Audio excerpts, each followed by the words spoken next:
I'm working with metallic thread, and it's a little different than the floss that you get in your kit. This comes on a cardboard bobbin, and usually they don't give you very much to work with, so try and get it right the first time is my best advice. I'm going to be taking a single strand, and I don't fold it over the needle eye when I'm threading my needle. I just push that single strand through the eye. I'm going to loop it over itself. I need 2 strands to work with in this, and in this case, I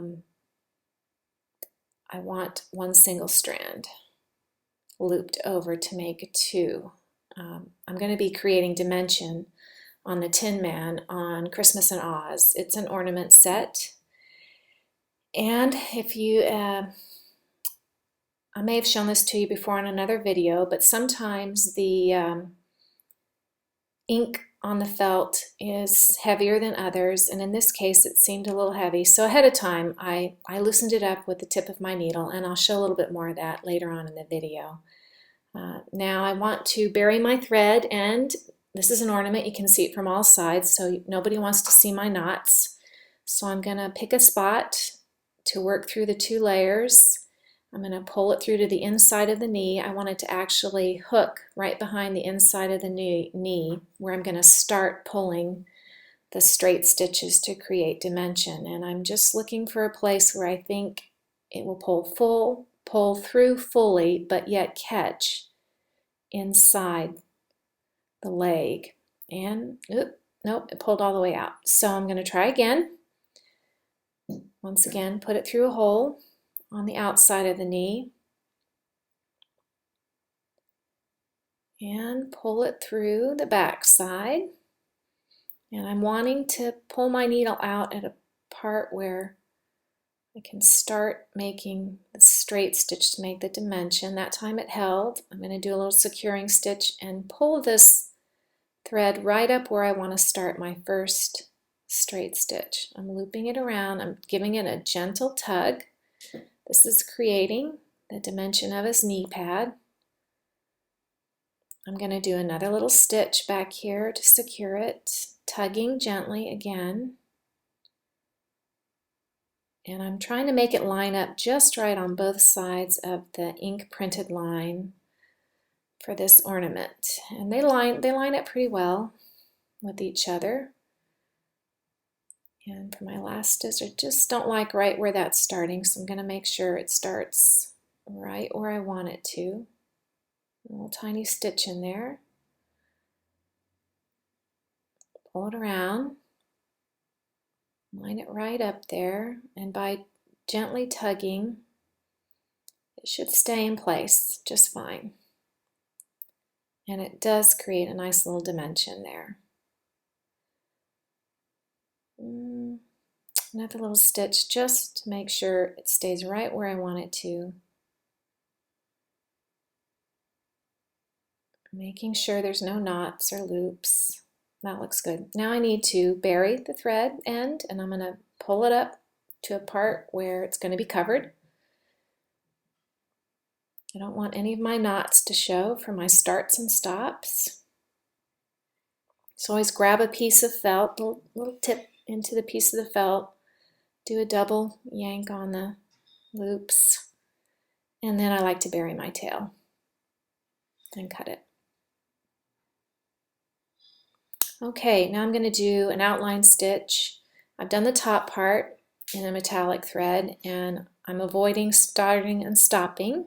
So I'm just going to run this thread on the back, looping it through the previous stitches I've made till I get to where I'm going to start the next set of outline stitches. And I'm going very slow. I'm making sure I get this needle right where I want it to be each time I take a stitch. This is very difficult to pull out and redo. The thread has a cotton core or nylon core, I'm not sure which, and the metal fibers just sit on top of that core, and the metal fibers are easily frayed when they're pulled through the fabric. So I don't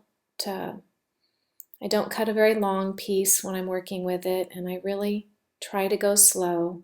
In this case, I used 2 separate strands so that I can pull each one as need be. Sometimes the thread doesn't pull through, each strand doesn't pull through evenly as I'm working with it. So with the metallic thread, I like to have a little control, I like to have good control over it to avoid any knots.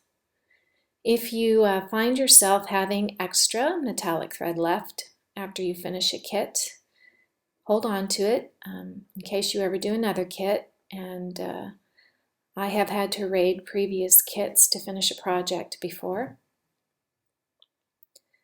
I've never been able to find the same exact thread in the store anywhere to add to my stash in case I don't have quite enough to finish. So just take it slow.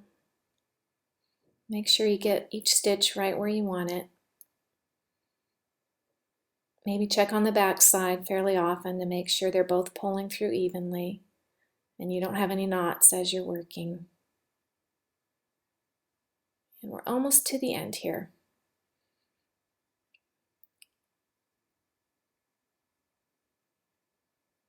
Now when I knot this, I will pull it to the back, pick up a little piece of the felt, and this metallic thread is a little slippery. It doesn't have a lot of friction to hold it together, so I'm going to do a double knot and loop it through a stitch back here just to help secure the ends so they don't want to work free. I'm getting ready to work on the Tin Man. I'm going to be attaching his body, and I just thought I'd catch you up on my progress with him so far. I made his arms one day and I made his legs yesterday, so now I'm ready to work on his body. And I've prepared the piece that's going to be appliqued on here with the running stitch and the sequins. And when this piece is going to have to be stuffed and other pieces appliqued on it, so I wanted to talk a little bit about it. I'm going to sew down here first because this is where it's most critical that it line up right where I want it to line up. And then I'll probably stitch the sides, and then I'll put the stuffing in before I close up the top. So I'll get started on that and show you how it goes. I wanted to show you the fiber fill that I've started using in the past year to make my stockings. It is made by Fairfield and I get it at Joann's. I took a doll making class and the doll maker recommended I use this kind of fiber fill, and I've enjoyed working with it. What I like about it is it expands a lot. It's very forgiving. It compresses and expands a lot. It really works nicely. And I'm going to show you real quickly while I roughly move around and set up and show you how I go about stuffing. I have a long cuticle stick. I found this at a Walgreens. And it was in a package of several. Let me pull out the package. Just recently found these. You can use regular shorter cuticle sticks. I've used those for years, but I just found these long ones and I really enjoy working with them. I don't lose it as often. So I wanted to show you real quickly. Bear with me while I try and do this with my hands and nobody helping me with camera. This cuticle stick, the wood has a nice texture that will grab the felt, and you really have to kind of just experiment. You'll get to a point where you can figure out how much to do, and I'm using the stick to push it down into places. I like mine pretty full, probably more than you're going to feel comfortable doing starting out, but I think that's what really makes them look a little more professional when they're done, is to have them more full. And it's, you can just see I'm just kind of working with the stick. It really helps to have this stick. It grabs a hold of those fibers. And sometimes you can use your needle when you're closing out here. So he's kind of a chubby little Tin Man, and he'll have a little belt that'll go here. But I'm going to sew him closed up right up here at the top, and then I'll show you how I put on his belt. Well, I got the belt on, and I just applique stitched that belt on for the Tin Man. And in the instructions it will tell you not to pull the applique thread all the way to the back side, but if you do it loosely, it's much easier to attach it than in some places, because it's hard just to catch it to the top piece of felt. Now, something else I noticed is there's a little piece that goes on top here still, the belt buckle. That's the 41 piece that goes right on top here, but the ink has been stamped right where the hole for the belt buckle goes. So you'll see the 41. Now, that's not going to work. So let me show you what I do to take care of that. Let's go back to my little studio area. Now you know my secret. I have a pink box that holds my stuff up. Now, my camera up. What you can do is you can rub this ink with this cuticle stick with your needle. Makes it a little rough spot there. See how that's just kicking up the... Sometimes that's enough. I come back in and I almost shave it.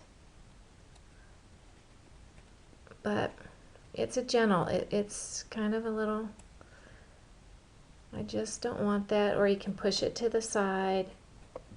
You just don't want to see, and that's a way to get it off other areas. I hope this is in focus so you can see what I'm doing, but you get the idea. I'll get it to where you won't see any of the ink at all when it's lined up and sewn on.